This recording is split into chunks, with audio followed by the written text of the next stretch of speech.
Bagaimana jika seorang polwan yang selama ini dikenal tegas dan berdedikasi, ternyata menyimpan rencana pembunuhan paling licik terhadap suaminya sendiri, seorang intel polisi yang tak pernah curiga bahwa kematiannya telah disusun begitu rapi oleh orang yang tidur di ranjang yang sama.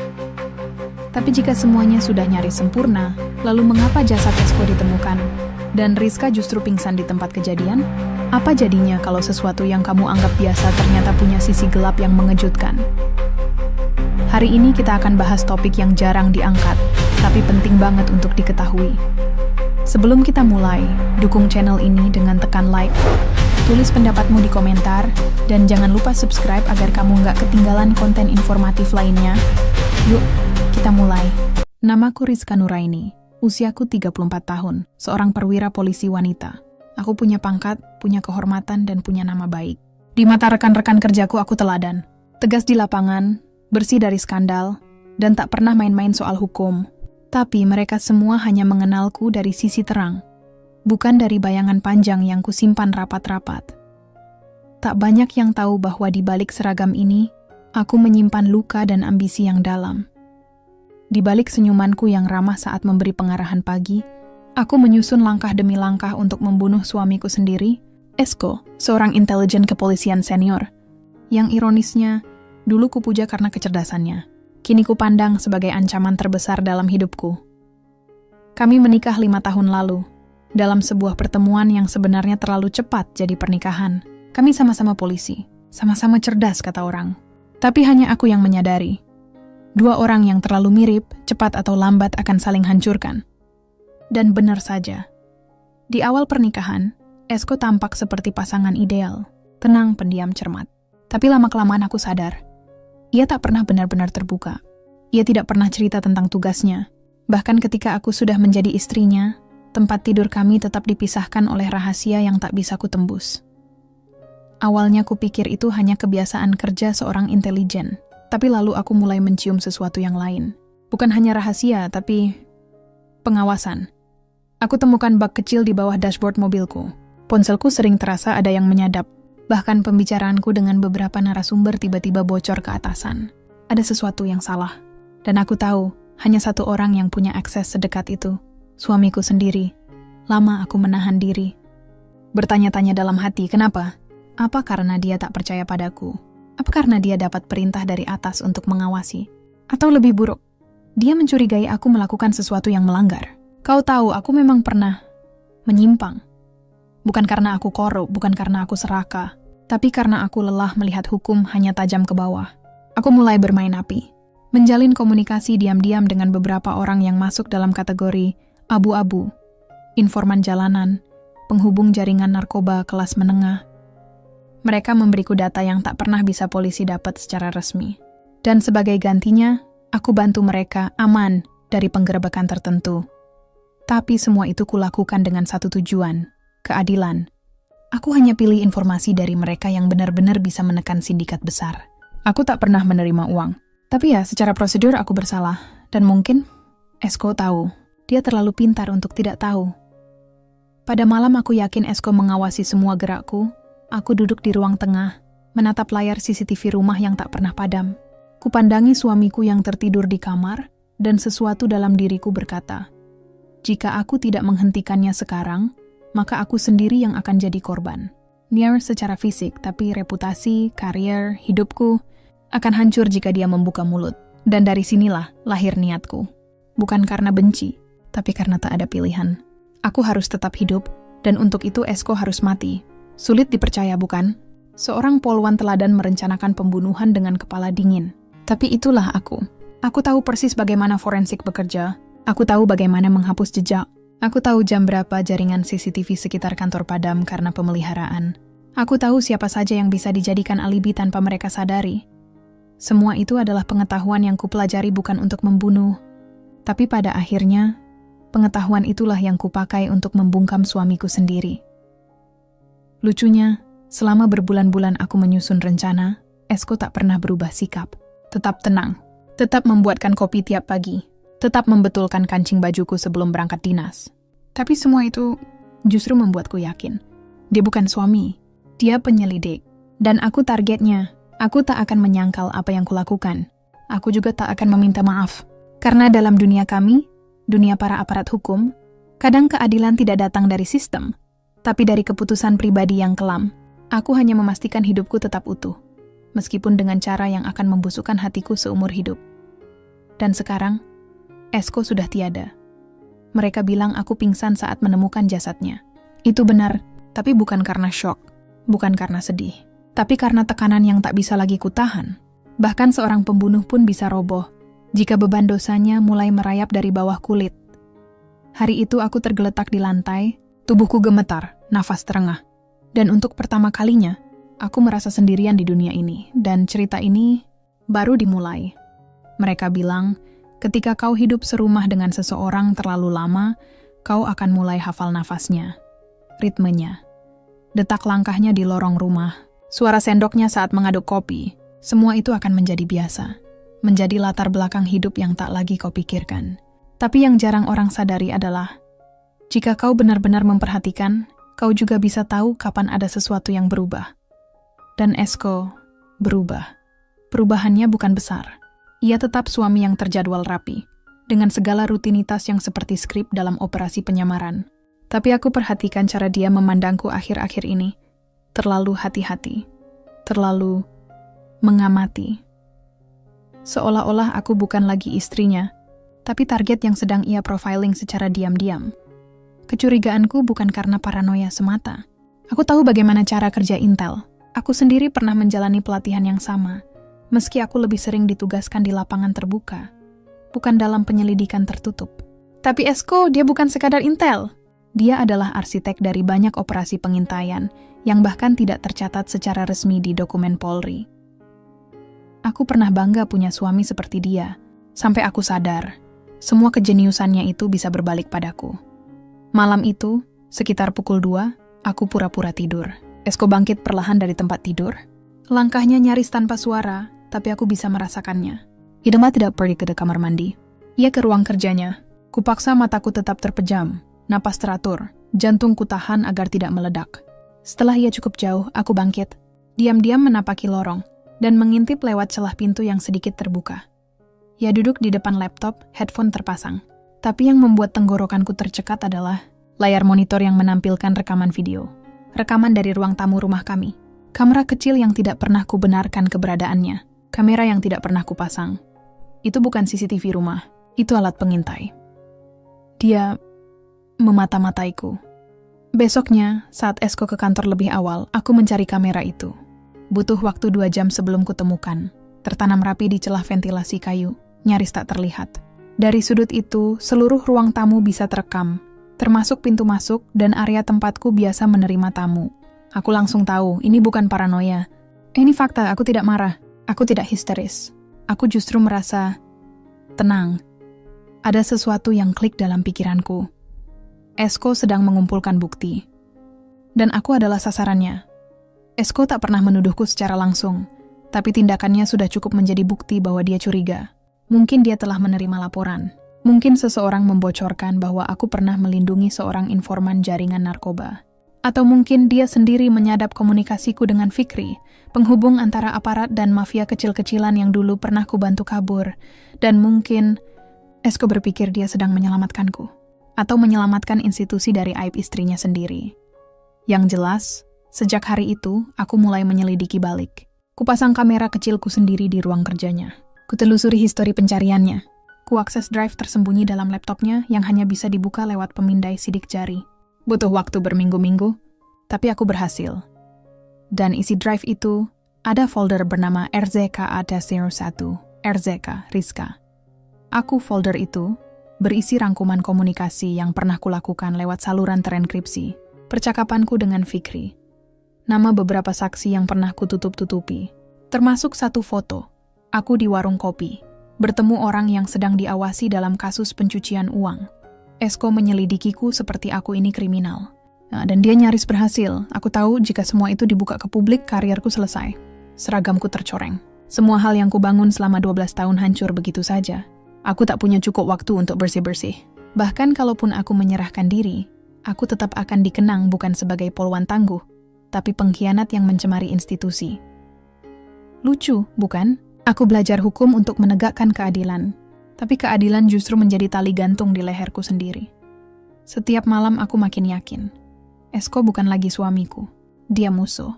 Ia tak pernah membicarakan isi penyelidikannya padaku. Ia tidak memperingatkanku. Ia hanya menunggu, diam-diam, sabar dan kejam, seperti menunggu ikan menggigit umpan. Tapi Esko salah menilai. Aku bukan ikan, aku hiu. Aku tidak menunggu ditangkap. Aku akan menyelesaikan ini dengan caraku sendiri. Dan demi semua pengabdian yang telah kulakukan untuk negara ini, aku tak akan membiarkan siapapun, termasuk suamiku sendiri, menghancurkan hidupku, bahkan jika itu berarti aku harus menghilangkannya selamanya. Bekerja di kepolisian itu seperti berdansa di atas pisau. Salah langkah sedikit saja, kau bisa terluka, atau lebih parah, terjungkal ke jurang yang dalam. Aku sudah tahu itu sejak hari pertama kulangkahkan kaki ke akademi. Tapi yang tidak aku tahu adalah musuh yang paling mematikan bukan penjahat di luar sana, tapi orang yang tidur di ranjang yang sama denganmu, Esko. Sebelum aku tahu dia menyelidikiku, aku masih percaya bahwa kami adalah rekan satu tim. Mungkin bukan pasangan paling romantis, tapi kami saling menghormati. Kami saling paham, bahkan tanpa kata-kata. Tapi setelah kutemukan bukti-bukti pengintaian itu, semua kepercayaan itu hancur. Dan bersamanya, hancur juga sisa-sisa kemanusiaanku yang tersisa. Kupelajari dokumen yang disimpan Esko di laptopnya, dan makin lama aku melihatnya, makin jelas semuanya. Aku sedang dijebak. Tidak langsung, tidak terang-terangan, tapi perlahan. Sistematis.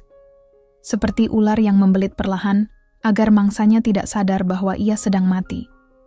Esko bukan hanya mengumpulkan bukti, dia juga mengirimkan laporan ke atasan. Kutemukan jejak pengiriman file ke email khusus divisi Propam, pengawasan internal. Artinya, aku tidak hanya dalam radar suamiku, tapi dalam radar institusi. Aku sempat bertanya-tanya, apakah ini hanya inisiatif pribadi Esko? Atau ada yang memerintahkannya? Tapi di dalam folder yang sama, aku melihat satu nama yang membuat tengkukku dingin. Kompol Arfan Kompol. Arfan adalah perwira yang dulu pernah bekerja denganku dalam kasus besar narkoba di Jakarta Timur. Dia juga orang yang sangat vokal menentang cara-cara alternatif dalam menangani informan. Aku dan dia pernah berbeda pendapat keras, dan dia tidak pernah menyembunyikan ketidaksukaannya padaku. Jika dia bekerja sama dengan Esko, maka ini bukan lagi pengawasan. Ini perburuan. Yang paling menyakitkan dari semua ini adalah Esko tidak pernah bertanya langsung padaku. Tidak pernah duduk dan bilang, "Rizka, aku dengar hal-hal ini. Apa engkau benar terlibat?" Tidak. Dia memilih jalur diam-diam. Seolah aku ini sampah yang harus dibuang, bukan istri yang pantas diajak bicara. Dan di titik itulah, aku berhenti melihatnya sebagai suami. Dia adalah musuh, orang yang memakai seragam yang sama denganku, tapi menusuk dari dalam. Kau mungkin bertanya, kenapa aku tidak lari? Kenapa tidak pensiun dini, keluar dari institusi, atau minimal pergi dari rumah itu? Jawabannya sederhana, aku terlalu dalam. Terlalu banyak tahu, terlalu banyak yang dipertaruhkan. Jika aku pergi, aku akan dikejar. Jika aku menyerah, aku akan dijadikan contoh. Dan jika aku diam, maka orang-orang seperti Arfan akan memakai namaku untuk mendongkrak kredibilitas mereka. Aku tidak bisa membiarkan itu terjadi.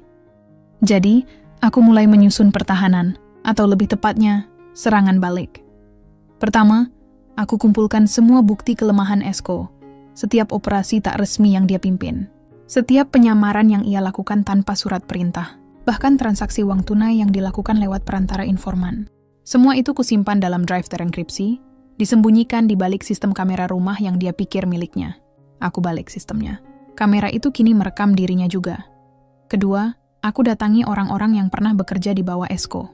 Tak secara langsung, tentu, tapi melalui pertemuan-pertemuan kebetulan. Dari mereka aku tahu, banyak yang tidak suka pada gaya kerja Esko yang terlalu tertutup, terlalu licik. Bahkan beberapa mencurigainya bermain dua kaki. Mungkin tidak benar, mungkin hanya rumor. Tapi rumor adalah senjata di institusi seperti ini. Ketiga, aku mulai membentuk alibi. Mengatur jadwal pelatihan luar kota, mencatat kehadiran di seminar, menandatangani surat tugas, semua dengan tanggal yang bisa menjadi tameng nanti. Kupastikan, jika suatu hari aku harus berdiri di depan penyelidik, catatanku bersih. Dan terakhir, aku siapkan mental. Mental untuk kehilangan segalanya, termasuk status, kehormatan, bahkan kewarasan. Aku tahu ini akan berujung kematian. Entah aku atau dia. Dan ya, kupilih dia, kenapa? Karena aku tahu Esko tidak akan berhenti. Sekalipun aku bersumpah di hadapannya bahwa aku tidak bersalah, dia tidak akan percaya. Dia terlalu terlatih untuk percaya. Baginya semua orang bisa berbohong, termasuk istrinya sendiri. Aku pernah melihat tatapan matanya saat dia menanyai tersangka. Dingin, fokus, tak ada belas kasihan. Dan suatu malam, aku melihat tatapan itu mengarah padaku. Waktu itu dia diam saja, hanya mengamatiku menyiapkan makan malam. Tapi aku tahu, dia sedang menginterogasi dalam kepalanya. Dan saat itu pula aku tahu, aku sedang duduk berhadapan dengan polisi, bukan suami. Kau tahu rasanya seperti apa? Seperti hidup di kandang singa, sambil berpura-pura menjadi singa juga. Tapi aku bukan singa, aku bukan korban juga, aku ular. Dan sekarang, aku bersiap menggigit. Semua orang mengira aku ini wanita yang kuat, tegas, lurus, polisi wanita panutan. Tapi mereka lupa satu hal penting. Tak ada yang lebih berbahaya daripada orang baik yang merasa dikhianati. Esko mengira dia bisa memainkan dua peran sekaligus, suami dan penyelidik. Dia salah. Aku lebih cepat membaca permainan ini. Dan saat seorang intel merasa dia memegang kendali, disitulah justru kelemahannya terbuka lebar. Aku tahu, satu-satunya jalan agar hidupku tetap utuh adalah menghentikan napasnya, selamanya. Kau pikir itu mudah? Tidak, aku bukan psikopat. Aku tidak menikmati perasaan ini. Tapi aku mempelajarinya. Karena untuk bertahan hidup di dunia yang kotor, kadang kau harus menanggalkan moral. Tapi membunuh Esko bukan sekadar menghilangkan nyawa. Aku harus menghapus keberadaannya dari sistem hukum, tanpa meninggalkan jejakku. Karena musuhku bukan orang bodoh. Dia intel. Senior. Jika aku lengah, sedikit saja, semua akan runtuh. Jadi, ini rencanaku. Pertama, buat alibi kuat. Aku menyusun jadwal yang sempurna. Dalam 2 bulan sebelum malam eksekusi, aku ikut pelatihan luar kota, seminar, dan kunjungan ke beberapa instansi. Bukan karena aku ingin belajar, tapi aku ingin membuat jejak digital yang bersih. Ada bukti perjalanan, ada foto, ada daftar kehadiran, bahkan tiket kereta yang kubeli secara daring dan kusimpan dengan rapi. Aku mengatur semuanya agar aku tampak sangat terbuka dan aktif dalam tugas. Orang-orang sibuk dengan jadwalku, bukan dengan tujuanku. Aku juga mendekatkan diriku dengan beberapa rekan sesama polwan, seolah-olah aku sedang menjalani fase penyembuhan hubungan rumah tangga. Ini penting, mereka harus percaya bahwa aku masih mencoba menyelamatkan pernikahanku. Padahal saat itu aku sedang menghitung mundur, hari-hari menuju kematiannya. Langkah kedua, menciptakan musuh palsu. Aku tahu jika Esko mati, semua mata akan tertuju padaku. Tapi kalau aku bisa menciptakan sosok pelaku lain, yang masuk akal, yang bisa dijadikan kambing hitam, aku bisa mengalihkan fokus penyelidikan. Jadi aku mulai membangun narasi bahwa Esko sedang menangani kasus narkoba besar yang melibatkan oknum aparat. Aku sebar info secara halus, ke beberapa rekan, ke beberapa kontak jurnalis yang kupercaya, bahkan melalui akun anonim di media sosial. Semua itu akan jadi fondasi kuat ketika aku nanti melaporkan kematiannya. Polisi akan sibuk memburu jaringan fiktif itu, sementara aku tersenyum di balik duka palsu. Langkah ketiga, memodifikasi lokasi kejadian. Rumah kami, yang dulunya tempat berbagi makan malam dan sunyi, mulai kubentuk menjadi panggung kematian. Aku pelajari jalur CCTV tetangga, kuatur pencahayaan. Aku bahkan mempelajari celah sistem keamanan rumah, memastikan bahwa ada blind spot yang bisa kugunakan untuk keluar masuk tanpa terdeteksi pada malam eksekusi. Kupesan sarung tangan lateks, sepatu ukuran kecil, lebih kecil dari kakiku, dan hoodie hitam. Barang-barang itu akan kutinggalkan di luar jendela dapur agar terlihat seperti milik pelaku. Bahkan aku menyiapkan pisau yang dibeli di pasar malam dan nantinya akan digunakan untuk menimbulkan luka tipis di tanganku, bukti bahwa aku melawan pelaku yang masuk. Semua harus terlihat seperti perampokan berdarah. Langkah keempat, dan paling sulit adalah membunuhnya tanpa membuat kekacauan. Aku memilih cara yang hening, tanpa darah, tanpa ledakan. Racun. Bukan racun keras yang meninggalkan reaksi tubuh mencolok, tapi jenis yang pelan, bekerja dalam waktu singkat, dan sulit dideteksi. Obat yang bisa membuat otak kekurangan oksigen secara cepat, seolah-olah dia terkena serangan jantung. Aku mendapatkannya dari informan lama, yang berutang banyak padaku. Racunnya kularutkan dalam minuman favoritnya, coklat hangat, yang selalu dia minta setiap kali pulang lembur. Dan yang paling menyakitkan, malam itu dia tersenyum padaku. Senyum tenang, hangat. Dia bahkan bilang, "Terima kasih sayang, kamu satu-satunya tempat pulangku." Aku hampir goyah, hampir. Tapi kemudian aku ingat semua. Kamera tersembunyi, folder RZK Azerwason, laporan ke divisi Propam. Pengkhianatan itu lebih nyata daripada rasa bersalahku. 15 menit setelah meneguk coklatnya, dia mulai lemas. Napasnya berat, bibirnya membiru sedikit. Aku duduk di sampingnya, memeluknya, membelai rambutnya. Dan dia mati dalam pelukanku, tanpa jeritan, tanpa tanya, tanpa curiga. Setelah dia mati, aku bergerak cepat, mengatur panggung, melemparkan sepatu kecil itu ke dekat pagar belakang, menyimpan hoodie di semak, melukai pergelangan tanganku dengan pisau, lalu menelpon 112 dengan suara panik, dan, sesuai rencana, aku pingsan sebelum mereka tiba. Begitu tubuhku dibaringkan di ambulans dan jasad Esko dibawa masuk kantong mayat, aku tahu, rencanaku berhasil, untuk sementara. Tapi satu hal yang tidak bisa kurencanakan adalah rasa sunyi setelahnya. Rumah jadi hening, bahkan lebih hening daripada saat kami masih saling curiga. Aku duduk sendirian, menatap dinding, mendengar gema langkahku sendiri. Aku berhasil menyelamatkan diriku. Tapi entah kenapa, untuk pertama kalinya aku merasa kehilangan. Bukan pada Esko, tapi pada diriku sendiri. Hari itu, pagi Sabtu, udara rumah kami terasa lebih dingin dari biasanya. Padahal tidak ada hujan. Matahari menyelinap pelan lewat tirai jendela, dan aroma coklat panas semalam masih samar tercium dari gelas kosong di meja ruang tamu. Dan di sofa itu, suamiku, Esko, terbaring. Diam. Tak bernapas. Tak bergerak. Tapi jangan salah sangka.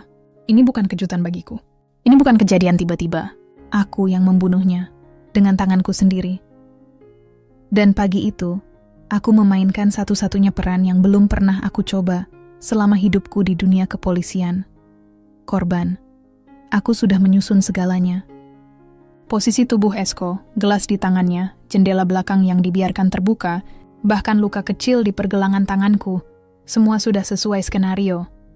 Tapi ada satu hal yang tidak bisa kurencanakan. Pingsanku. Yang aku benar-benar pingsan. Bukan bagian dari skenario. Bukan akting. Tubuhku benar-benar roboh di lantai dapur. Kenapa? Aku sendiri tidak tahu pasti. Mungkin karena kelelahan. Mungkin karena aku sudah menahan tekanan terlalu lama. Tapi lebih dari itu. Mungkin karena untuk pertama kalinya dalam hidupku, aku merasa benar-benar sendirian. Kau mungkin pikir aku berhati dingin. Seseorang yang bisa meracuni suaminya sendiri tidak mungkin merasa lemah. Tapi biar ku ceritakan sesuatu. Membunuh bukan hanya soal rencana. Bukan hanya tentang menghapus nyawa. Tapi tentang menghadapi dirimu sendiri setelahnya. Dan pagi itu, ketika aku menatap tubuh Esko yang membiru, ketika aku menyentuh kulit tangannya yang mulai dingin, aku sadar, aku tidak bisa memutar waktu, aku sudah menjadi pembunuh. Dan tak ada jalan kembali. Pukul 06.23 aku menelepon pusat komando. Suaraku gemetar, dengan nada panik yang sesungguhnya tidak perlu kutiru. Karena saat itu aku memang panik. Bukan karena takut ditangkap, tapi karena aku takut kehilangan kendali. Ada orang masuk rumah. Suami saya darah. Tolong cepat. Saya sendirian. Itu yang kukatakan. Kalimat yang sudah kuhafal selama seminggu terakhir. Tapi suara itu keluar dari kerongkongan yang serak dan rapuh. Dan setelah aku menutup telepon, aku jatuh. Bukan karena luka palsu di tanganku, tapi karena otakku akhirnya menyerah. Seketika semuanya gelap. Aku terbangun di ruang IGD. Bau antiseptik menusuk hidung. Lampu putih menyilaukan mataku. Di sebelah ranjang, ada seorang polwan berjaga, rekan kerjaku. Namanya Tanya. Dia memegang tanganku dan berkata, "Tenang ya Riz, kami sudah di TKP, kami akan cari pelakunya. Kamu sekarang aman." Aman? Aku ingin tertawa. Tapi rasanya tak lucu. Yang membuatku tidak nyaman bukan kalimatnya, tapi caranya menggenggam tanganku seperti aku korban. Seperti aku ini perempuan malang yang baru saja kehilangan suami tercinta. Seperti aku adalah janda yang patut dikasihani. Dan aku membiarkan itu. Aku bahkan menangis di pelukannya. Isakan itu asli. Tapi air matanya bukan untuk Esko. Itu air mata untuk diriku sendiri. Dalam beberapa jam setelah itu, rumah kami berubah menjadi lokasi penyelidikan. Garis polisi dipasang. Tim forensik datang. Media mulai mencium kabar bahwa seorang anggota intelijen polisi ditemukan tewas di rumahnya sendiri dalam kondisi mencurigakan. Aku, Rizka Nuraini, pingsan di lokasi kejadian. Begitulah headline berita sore itu. Dan sejak itulah narasi itu tumbuh. Seorang istri yang kehilangan suami diduga menjadi korban upaya perampokan berdarah. Luka sayat di tangannya menjadi bukti perlawanan. Posisi tubuh Esko yang tak bergerak, gelas di dekatnya, dan pintu belakang yang terbuka lebar, semua mendukung cerita yang aku tulis sendiri. Tak ada satupun dari penyelidik yang langsung curiga padaku. Mereka terlalu sibuk mencari pelaku fiktif yang kusembunyikan di balik jejak-jejak palsu. Mereka periksa jejak sepatu di luar. Mereka temukan sarung tangan plastik yang dibuang terburu-buru. Mereka cocokkan rambut yang kutempelkan di baju Esko dengan database forensik. Dan tentu saja, tak satu pun yang cocok. Karena semua itu adalah jebakan. Mereka bahkan menduga ini berkaitan dengan penyelidikan rahasia Esko terhadap jaringan narkoba. Ada yang menduga ini pembalasan. Ada yang bilang mungkin pelaku tahu posisi rumah Esko karena dia memang sedang dalam ancaman. Dan aku duduk di ruang interogasi 2 hari setelahnya, memakai seragam hitam berkabung, mataku sembab. Aku jawab pertanyaan mereka dengan suara parau. Dan setiap kali mereka menyebut nama suamiku, aku menggigit bibirku agar tak benar-benar menangis. Aku tahu caranya menjawab. Aku tahu kapan harus terdiam. Aku tahu kapan harus terlihat lemah. Dan aku tahu, mereka percaya. Tapi malam itu, di rumah, setelah semua orang pergi, dan jasad Esko sudah dikubur, aku duduk di kasur yang sama tempat dia biasa tidur. Kupeluk bantalnya, dan untuk pertama kalinya sejak semua ini dimulai, aku berkata pada diriku sendiri, kau berhasil, Rizka. Tapi dengan harga yang bahkan tidak bisa kau hitung. Karena ternyata, rasa bersalah tidak datang dalam bentuk jeritan. Ia datang diam-diam, seperti hantu, duduk di sudut kamar, menatapmu, menunggu saat kau lengah. Dan aku tahu, itu belum berakhir. Belum. Kupikir setelah Esko mati, semuanya akan berakhir. Kupikir aku bisa tidur nyenyak, bisa kembali menjalani hari-hari sebagai polisi wanita tanpa beban. Tapi ternyata, yang paling sulit bukan membunuh seseorang, bukan menyusun alibi, bukan menipu sistem. Yang paling sulit adalah hidup setelahnya. Aku masih bisa melihat wajahnya setiap kali menutup mata, tergeletak di sofa dengan gelas kosong di tangannya. Tubuhnya yang perlahan kehilangan warna, bibirnya yang membiru, dingin, tak bernyawa, semuanya masih jelas. Seolah tubuhku menolak melupakan, dan yang lebih menyiksa adalah jejaknya. Jejak yang tak bisa kuhapus, bahkan setelah semua bukti fisik sudah kuhancurkan. 3 minggu setelah pemakaman, kantor kembali menugaskanku ke lapangan. Semua orang memperlakukanku seperti korban yang sedang berusaha bangkit. Ada yang simpati, ada yang sekadar basa-basi, tapi tak satu pun dari mereka tahu bahwa aku adalah pelaku di balik tragedi itu. Tapi ternyata, menyamar jadi korban jauh lebih melelahkan daripada menyamar jadi pelaku. Karena setiap tatapan iba, setiap pelukan rekan kerja, setiap ucapan, "Sabar ya, Riz," justru terasa seperti cambuk. Satu hal yang membuatku nyaris gila adalah bau tubuh Esko masih tercium di seragamnya yang tergantung di lemari. Dan aku belum sanggup membuangnya. Beberapa kali aku berdiri lama di depan lemari itu. Tanganku hampir menyentuh keras seragamnya. Tapi tiap kali hendak menariknya keluar untuk dibakar atau dimasukkan ke kardus, jantungku berdetak terlalu keras. Sesuatu di dalam diriku menolak. Seolah seragam itu masih menyimpan energi Esko. Entahlah, mungkin aku belum benar-benar siap melepaskannya. Atau mungkin aku takut. Takut pada sisa-sisa kebenaran yang masih menempel padanya. Sementara itu, penyelidikan atas kematian Esko masih berjalan. Tim investigasi dari Propam dan Reskrim Polda terus menggali kemungkinan bahwa pembunuhan itu terkait jaringan narkoba. Mereka memeriksa jejak digital, menelusuri komunikasi Esko, dan memanggil beberapa nama yang ada dalam folder laptopnya. Satu hari, aku dipanggil kembali untuk dimintai keterangan tambahan. Mereka ingin tahu apakah Esko pernah mengeluhkan seseorang yang mengancamnya. Aku duduk di ruang interogasi itu lagi, kali ini di depan Kompol Arfan. Pria yang dulu pernah menuduhku menyalahgunakan wewenang. Orang yang aku tahu pernah bekerja sama dengan Esko menyelidikiku diam-diam, tatapannya tajam. Dinginnya tidak berubah sedikit pun, tapi nadanya lebih sopan. Apa Esko sempat bercerita tentang tekanan atau ancaman menjelang kematiannya? Aku menggeleng pelan menjaga ekspresi tetap datar. Tidak, Pak. Esko memang tertutup, tapi saya yakin dia tahu bagaimana melindungi dirinya. Kompol Arfan mencatat sesuatu. Lalu ia menatapku lekat-lekat. Rizka, kau tahu, kami sedang menyisir semua kemungkinan, termasuk dari dalam institusi. Aku pura-pura bingung. Maksud Bapak? Ya, ada kemungkinan Pembunuhnya bukan dari luar. Itu kalimat pertama yang membuat jantungku mencelos sejak semua ini dimulai. Tapi aku sudah siap. Aku menunduk mengusap mataku dengan tisu. Saya juga berpikir begitu, Pak. Mungkin Esko tahu sesuatu. Tapi dia tak sempat bicara. Dia mengangguk pelan. Tidak mengatakan apa-apa lagi. Tapi dari tatapannya aku tahu dia mencium sesuatu. Sore itu, aku pulang ke rumah dan langsung masuk ke kamar. Kubuka laci meja kerja Esko. Tempat dia dulu menyimpan flash disk, dokumen, dan buku kecil berisi catatan tangan. Tapi yang membuat napasku terhenti adalah ada satu amplop putih yang belum pernah kulihat. Di luar tertulis satu kata dengan tinta hitam tebal. RZK. Tanganku gemetar saat membukanya. Di dalamnya ada satu kertas yang ditulis dengan tulisan tangan Esko. Aku tahu itu karena aku hafal betul caranya menulis huruf R yang selalu miring ke kiri. Jika kau membaca ini, berarti aku sudah terlalu dekat pada sesuatu. Dan mungkin terlalu dekat padamu juga, tapi aku tetap mencintaimu, Rizka. Bahkan jika kau terbukti bersalah. Maaf karena menyelidikimu. Aku hanya ingin tahu, apakah kau masih berpihak pada kebenaran. Jika aku salah, aku siap dihukum. Tapi jika kau salah, aku harap Tuhan masih memberimu jalan kembali. Aku tak bisa bernapas. Kertas itu jatuh dari tanganku. Aku terduduk di lantai. Mataku basah. Dada terasa penuh. Dia tahu. Mungkin dia tak tahu secara detail. Tapi dia mencium niatku. Dia mencurigai aku. Tapi dia juga mencintaiku. Bahkan sampai akhir.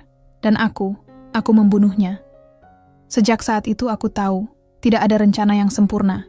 Tidak ada jejak yang benar-benar bisa dihapus. Karena jejak itu tidak selalu berupa darah. Atau sidik jari. Kadang, jejak itu berupa surat. Kadang kenangan. Kadang, diri kita sendiri. Dan kini, aku hidup berdampingan dengan semua itu. Setiap hari, aku memakai seragamku, menjalankan tugas sebagai pelindung masyarakat. Tapi saat ku tatap wajahku di cermin, yang kulihat bukan lagi polwan yang disegani. Yang kulihat adalah bayangan seorang istri yang membunuh suaminya sendiri dan tak bisa lari dari jejaknya. Setiap alibi adalah jaring laba-laba. Semakin rumit kau menenunnya, semakin banyak simpul yang bisa terlepas jika disentuh oleh orang yang cukup sabar dan cukup curiga. Dan sepertinya sekarang jaringku mulai goyah. Ada yang menyentuhnya, pelan, diam-diam, tapi pasti. Orang itu adalah Kompol Arfan. Dan aku bisa merasakannya, bukan dari pertanyaan-pertanyaannya, tapi dari tatapan matanya yang seperti peluru. Dia menatap bukan untuk melihat, tapi untuk menembus. 1 minggu setelah aku menemukan surat itu di laci Esko, Kompol Arfan memanggilku kembali. Bukan ke kantor, bukan secara formal. Ia mengundangku makan siang di sebuah warung pinggiran di daerah Cipinang. Tempat yang terlalu jauh dari protokol, tapi terlalu tepat untuk percakapan yang tidak resmi. Aku mau bicara sebagai teman, katanya. Aku hanya tersenyum tipis. Teman seperti apa, Pak? Yang dulu nyaris melaporkan saya karena menolak perintah Bapak, dia tidak tersinggung. Malah tertawa kecil, lalu menyeduh tehnya. Kalau aku mau menjatuhkanmu, Rizka, kau sudah ditahan sejak 2 minggu lalu. Kalimat itu membuatku berhenti mengunyah. Arfan meletakkan sendoknya perlahan. Matanya menatapku, serius. Kau tahu kan? Beberapa bagian dari ceritamu mulai terdengar terlalu sempurna. Aku tidak langsung menjawab. Biarkan dia bicara dulu. Orang seperti Arfan akan menunjukkan celahnya ketika merasa sedang menggiring permainan.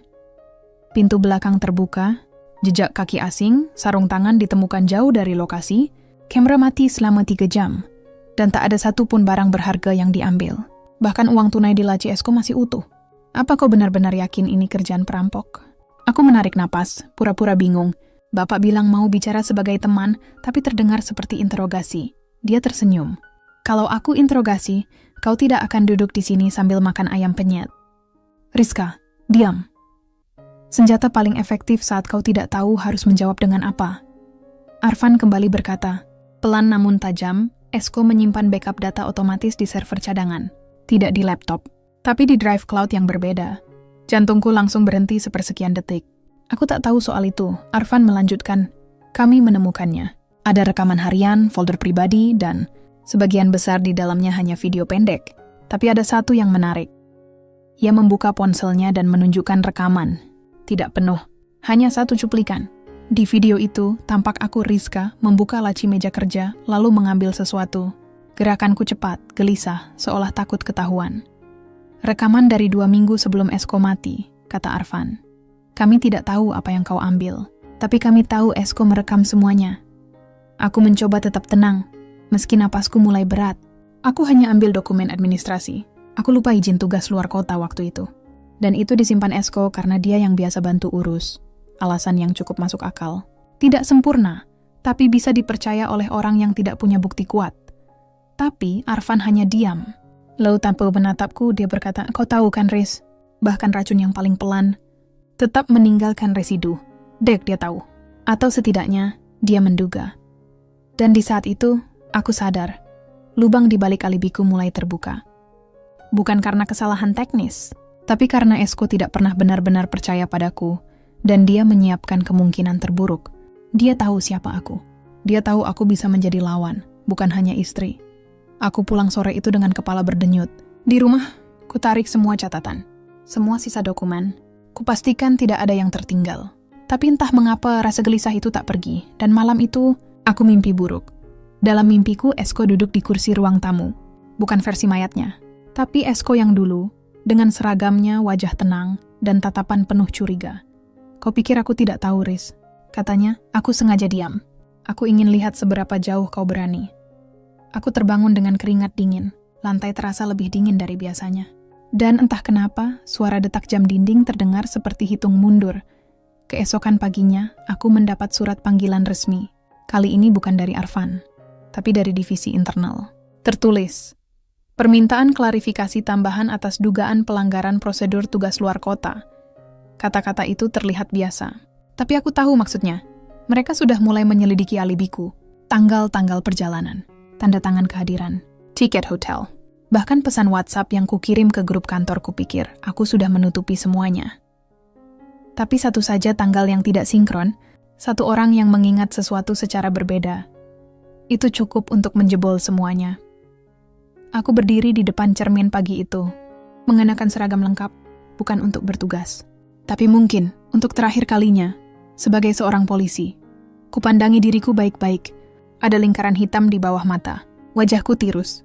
Tatapanku kosong, dan akhirnya aku mengaku dalam hati. Alibiku bukan tak bisa ditembus. Hanya menunggu waktu, lubang kecil itu sudah menganga, dan satu tetes demi satu, kebohonganku mulai bocor keluar. Orang bilang, pada akhirnya, kebenaran selalu menemukan jalannya sendiri.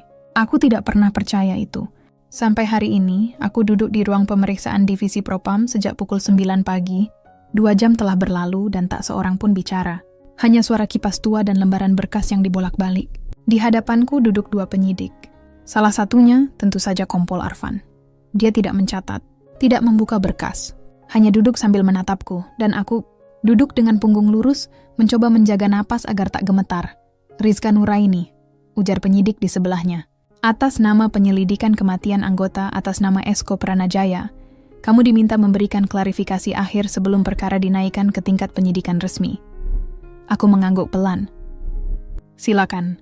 Kamu siap menjawab dengan jujur? Aku mengangguk lagi.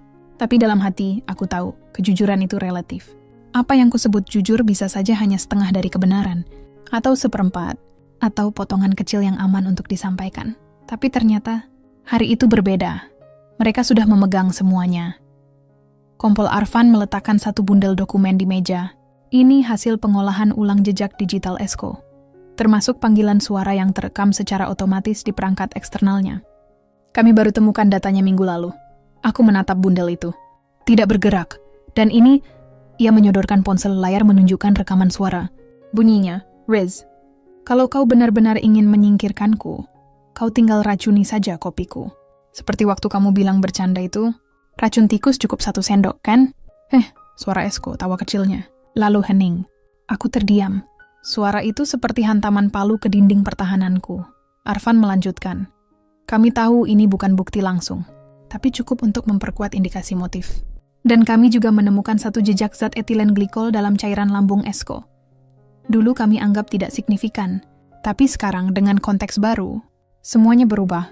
Etilen glikol, zat beracun dalam cairan pendingin radiator. Warnanya bening, rasanya manis, dan larut sempurna dalam kopi hitam. Aku tidak tahu harus mulai dari mana, bisiku akhirnya. Suara yang nyaris tak terdengar. Arfan menatapku, nadanya pelan. Mulailah dari saat kamu berhenti mencintainya. Aku terdiam cukup lama. Mungkin 1 menit, mungkin lebih. Lalu aku berkata, aku tidak pernah berhenti mencintainya. Itu justru masalahnya.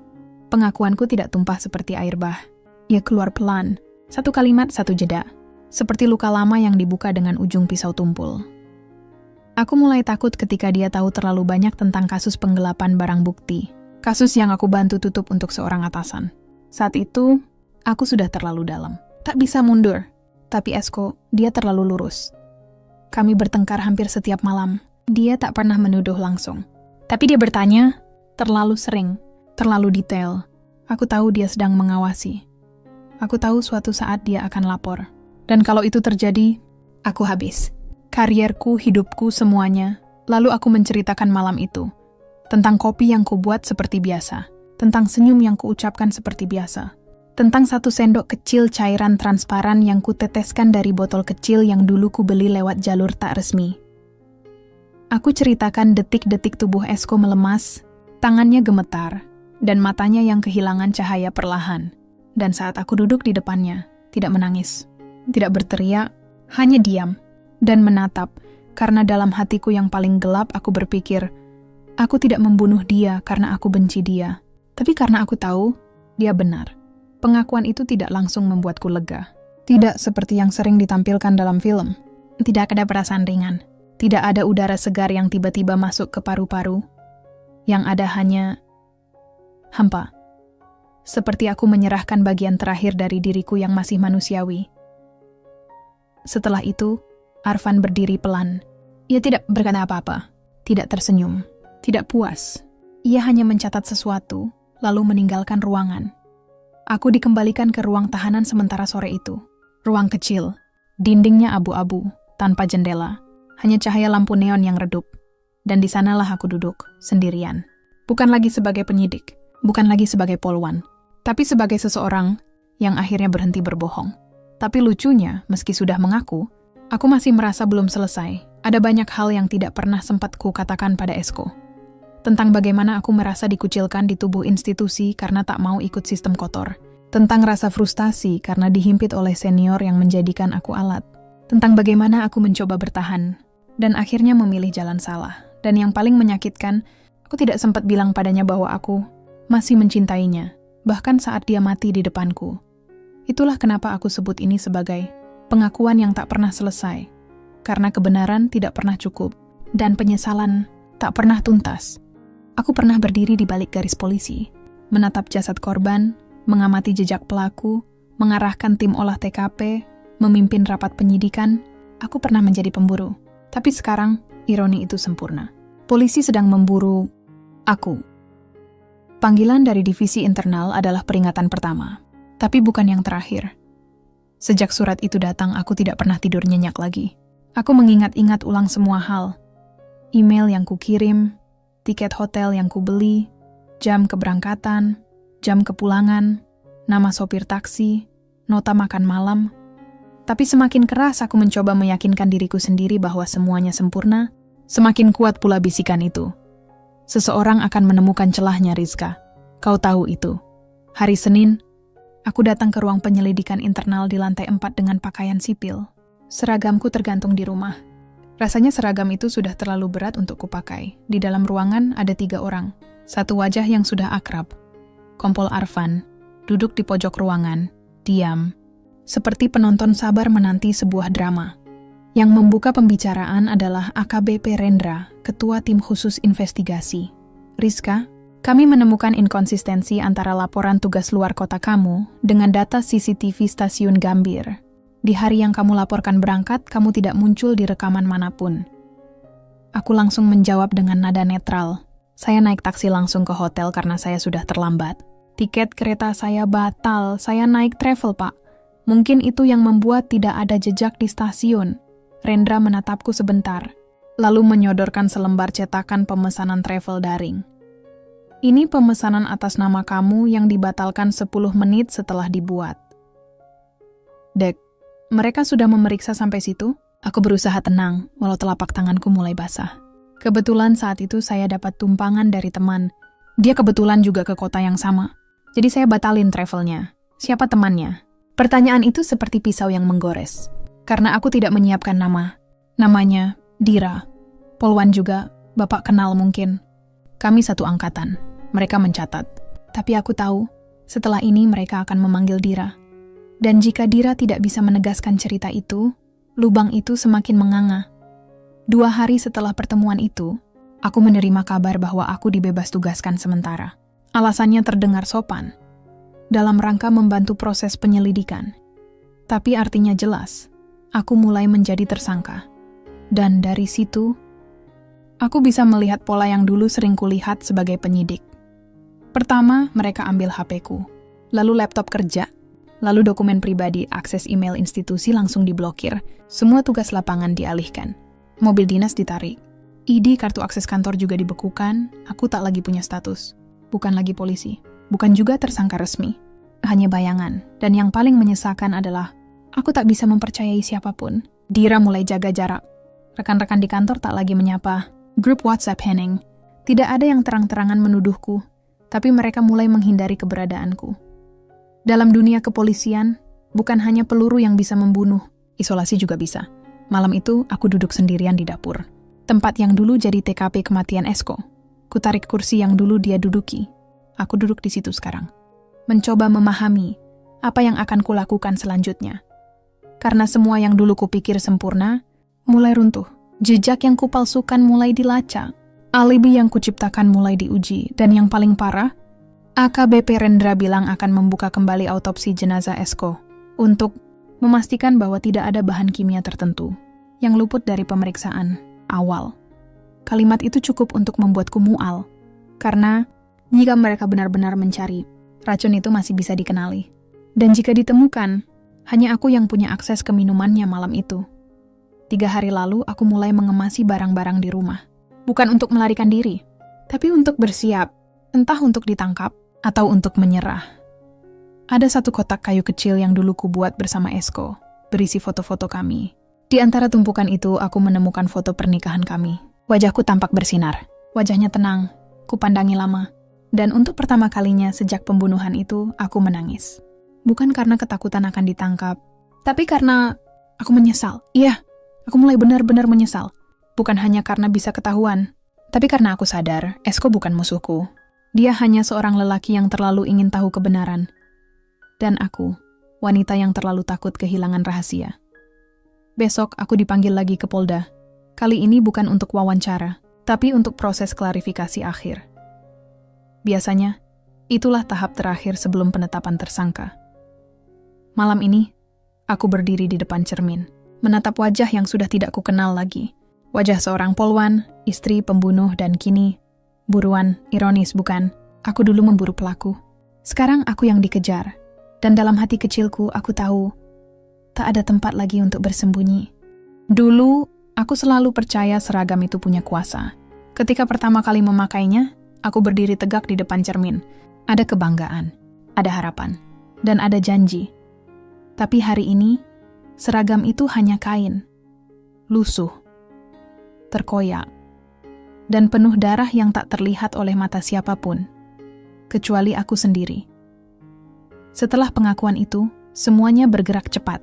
Pemeriksaan internal berubah jadi penyidikan resmi. Berita mulai menyebar pelan tapi pasti. Polwan membunuh suaminya sendiri, sesama aparat.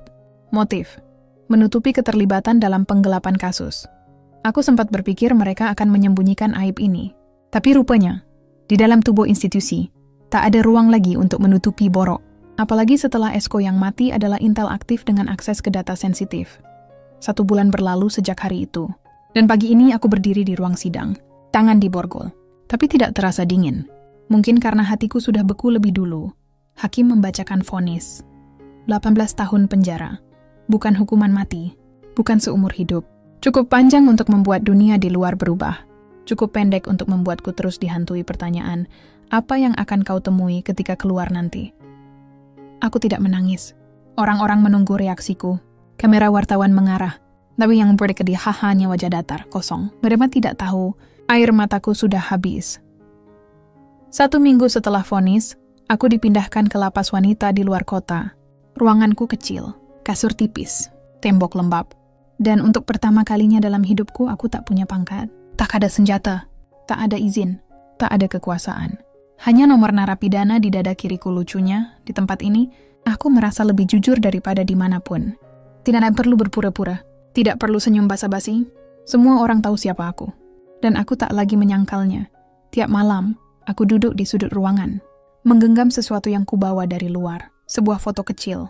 Foto kami berdua, aku dan Esko, di tepi danau, tersenyum tanpa beban. Waktu itu kami belum menikah. Aku masih siswa SIP. Dia baru saja lulus dari Diktuk. Kami berbicara tentang masa depan, tentang punya anak, pindah dinas ke kota kecil, membuka usaha setelah pensiun. Tapi semua itu kini tak lebih dari kenangan yang menyiksa. Foto itu kadang menenangkan, tapi lebih sering membuat dadaku nyeri. Karena dalam foto itu aku bukan pembunuh. Aku hanya wanita yang mencintai suaminya.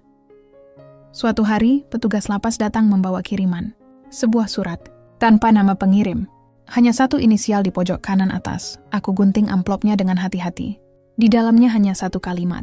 Mungkin Tuhan tidak menghukummu lewat vonis, Rizka, tapi lewat rasa bersalah yang tidak akan pernah selesai. Aku tahu itu tulisan Kompol Arfan. Hanya dia yang bisa menulis seperti itu. Penuh luka, tanpa emosi, tapi menghantam jantung. Dan dia benar. Penjara yang sebenarnya bukan tembok atau borgol, tapi pikiran sendiri. Beberapa napi di sini mulai menghormatiku.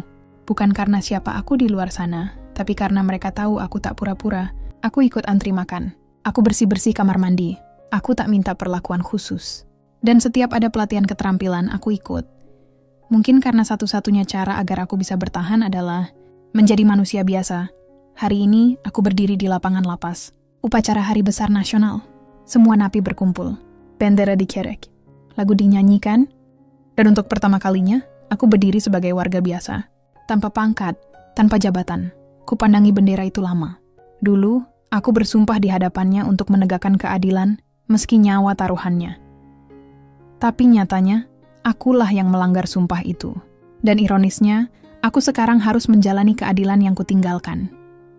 Dalam pengakuan ini, aku tidak akan minta simpati. Aku tidak akan membela diri. Karena pada akhirnya, aku bersalah.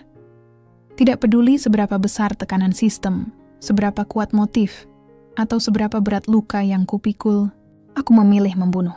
Dan karena itu, aku pantas dihukum. Tapi jika ada satu hal yang masih bisa kutitipkan pada dunia luar, maka ini. Hati seorang penegak hukum bukan dibuat dari baja. Ia bisa retak, ia bisa pecah. Dan ketika itu terjadi, satu-satunya hal yang bisa menyelamatkannya bukan senjata, bukan jabatan, tapi jujur pada diri sendiri. Seragamku dulu disimpan pihak kepolisian sebagai barang bukti, tapi aku tak ingin kembali memakainya. Karena untukku, seragam itu sudah mati. Bukan di hari aku membunuh Esko, tapi di hari aku membiarkan kebenaran dikubur demi keselamatan pribadi. Dan dengan pengakuan ini, aku ucapkan, selamat tinggal, Rizka Sang Polwan. Yang tersisa kini hanya Rizka Sang Tahanan, yang masih belajar untuk menjadi manusia.